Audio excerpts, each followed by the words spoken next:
BJP booth সভাপতিকে পিটিয়ে খুনের খবর সামনে আসছে। 8ই আগস্ট রাতে বাড়িতে বেধড়ক মারধরের অভিযোগ, মাথায় আঘাত, ধারালো অস্ত্র দিয়ে কোপানোর অভিযোগ, চিকিৎসা না করিয়ে বাড়িতেই ফেলে রাখার অভিযোগ।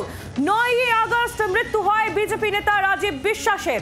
তৃণমূলের বিরুদ্ধে খুনের অভিযোগ তুলছে বিজেপি। পারিবারিক বিবাদে খুন, পাল্টা দাবি তৃণমূলের।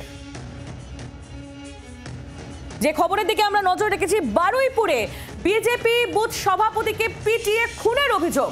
8ই আগস্ট রাতে বাড়িতেই বেধড়ক মারধর করা হয় তাকে, মাথায় আঘাত রয়েছে, ধারালো অস্ত্র দিয়ে কোপানো হয়েছে, এমনটাই অভিযোগ।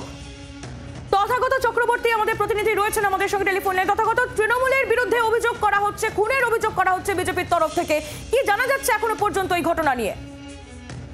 বারুইপুরের 15 নম্বর ওয়ার্ডের ঘটনা এবং রাজীব বিশ্বাস তাকে খুন করা হয়েছে এমনটাই অভিযোগ। এবং এই ঘটনায় কিন্তু ইতিমধ্যে বিজেপির পক্ষ থেকে অভিযোগ দায়ের করা হয়েছে বারুইপুর থানায় এবং সেই ঘটনার তদন্ত শুরু করেছে পুলিশের। পাশাপাশি দেহ ময়না তদন্তের জন্য পাঠানো হয়।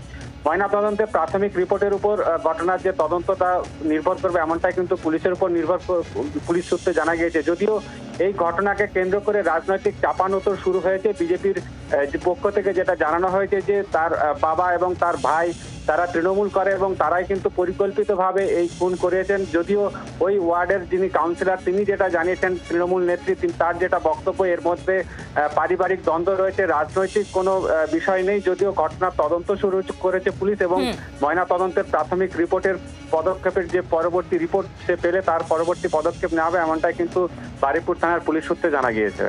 ধন্যবাদ তথাগত চক্রবর্তী আমাদের প্রতিনিধি ছিলেন আমাদের সঙ্গে। বাংলার আওয়াজ, বাঙালির আবেগ, জি 24 ঘন্টা।